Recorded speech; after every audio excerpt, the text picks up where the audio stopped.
Right now on Denver 7 News at 6 a.m.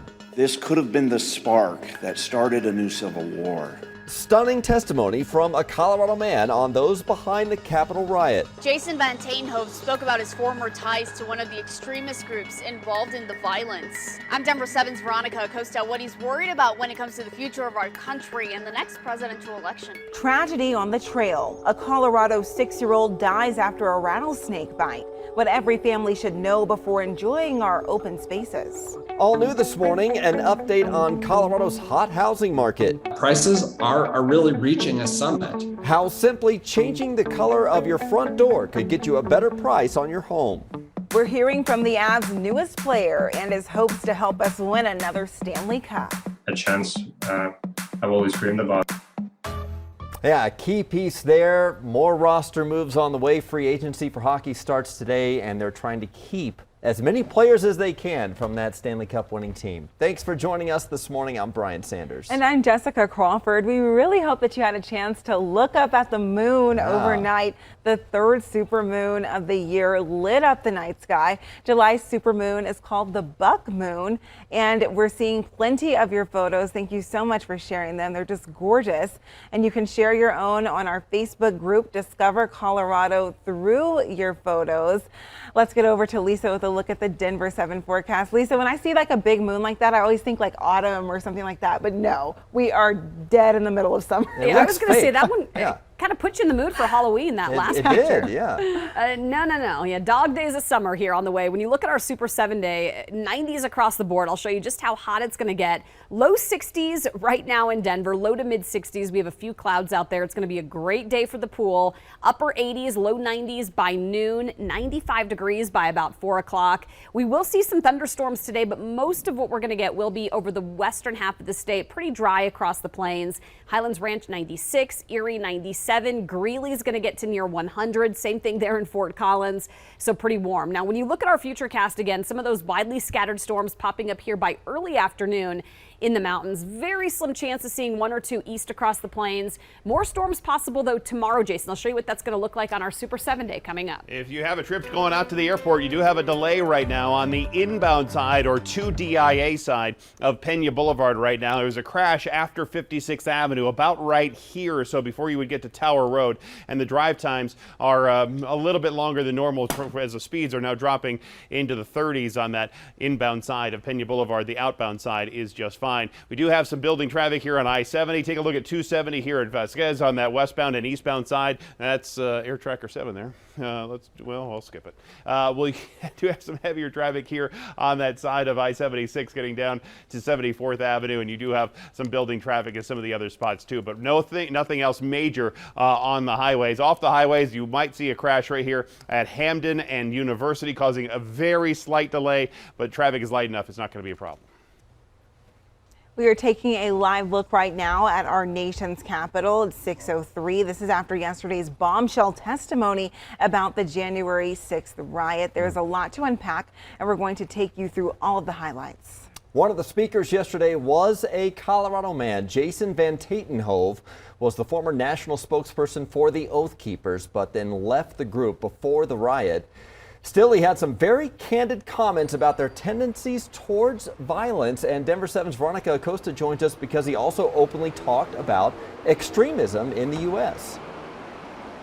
He did, and Van Tatenhove said that the violence and the bloodshed we saw that day, it could have been a lot worse. He said the Oath Keepers were actually preparing for the next civil war, and he said he imagined that if President Trump had invoked the Insurrection Act, it would have positioned them to be a legitimate paramilitary group. I think we saw a glimpse of what the vision of the Oath Keepers is on January 6th. It includes violence. It includes trying to get their way through lies, through deceit, through intimidation, and through the perpetration of violence. What else is he going to do if he gets elected again? All bets are off at that point. And that's a scary notion. Van Tatenhove wasn't at the riot. He left the group because of its racist beliefs and denial of the Holocaust. We did speak with a friend of his who says testifying is his way of working with the system to make things right.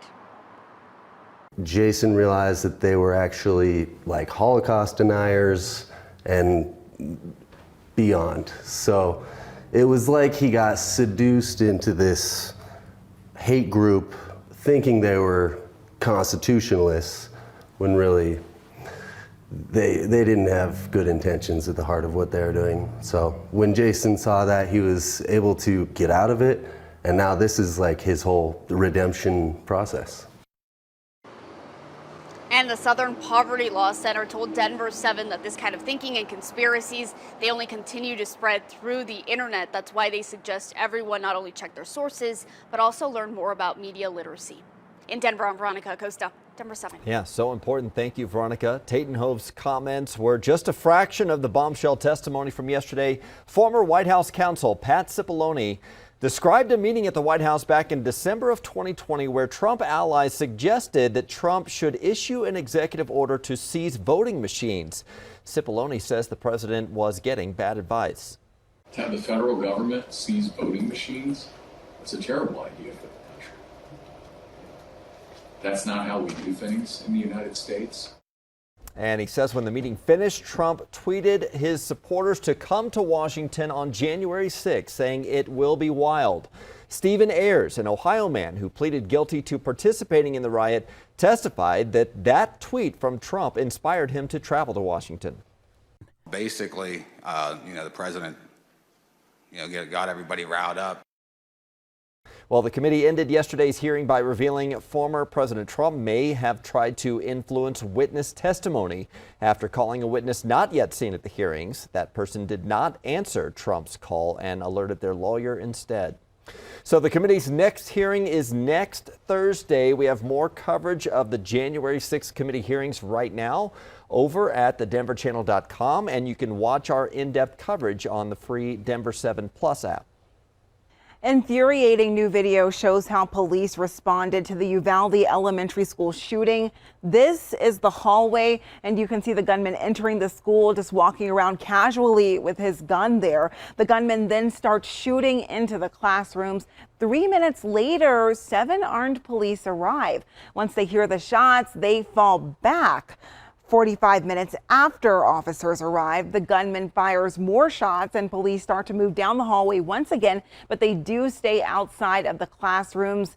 You can see there's not much urgency there. One officer even using the hand sanitizer, another checking his phone. And it wasn't until another 30 minutes went by that they decided to confront that shooter and kill him.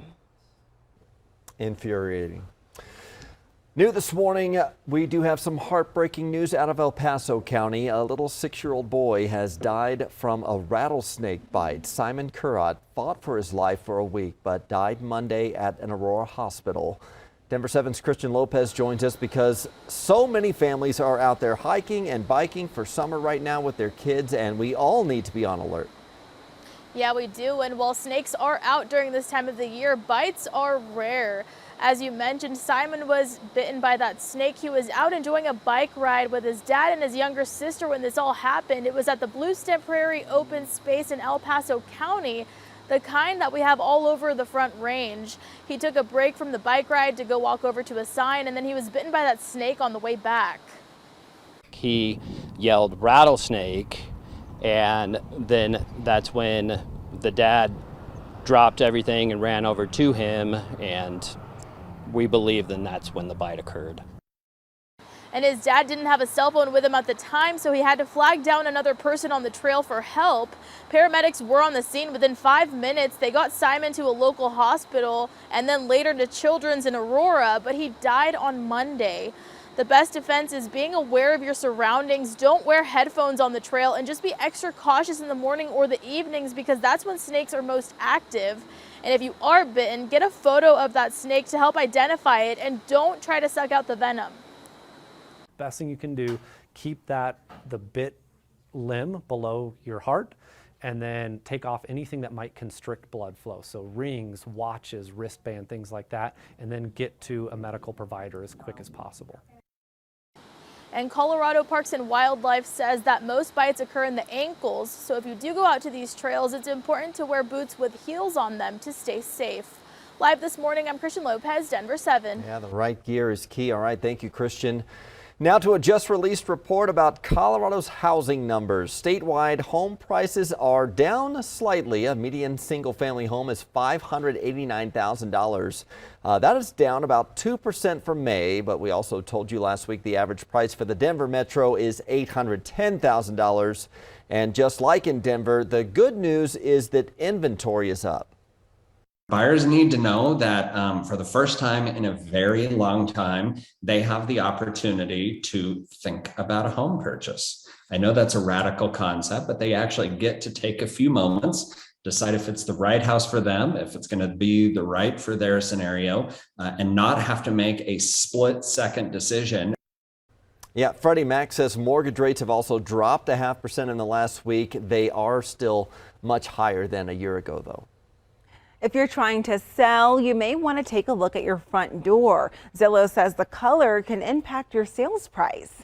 So homes with a black front door can sell for about $6,500 more than the comps. A blue front door nets about $1,500 more.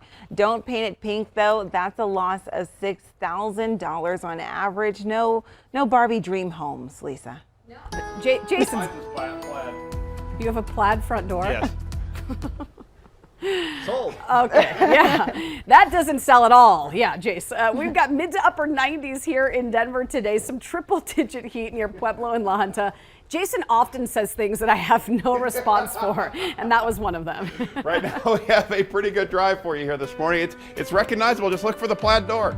Right now, if you have a good drive on 93, no problems for us out to the west side of town, but we do have some problems out to DIA, including a crash on the inbound side of Pena Boulevard right after 56, so an extra couple minutes out there right now. Health insurance is joining the list of everything that's getting more expensive. We're helping you prepare for what could be a double-digit rate hike. Plus, your favorite Avs player might not be wearing the burgundy and blue next season. Who's a free agent starting this morning?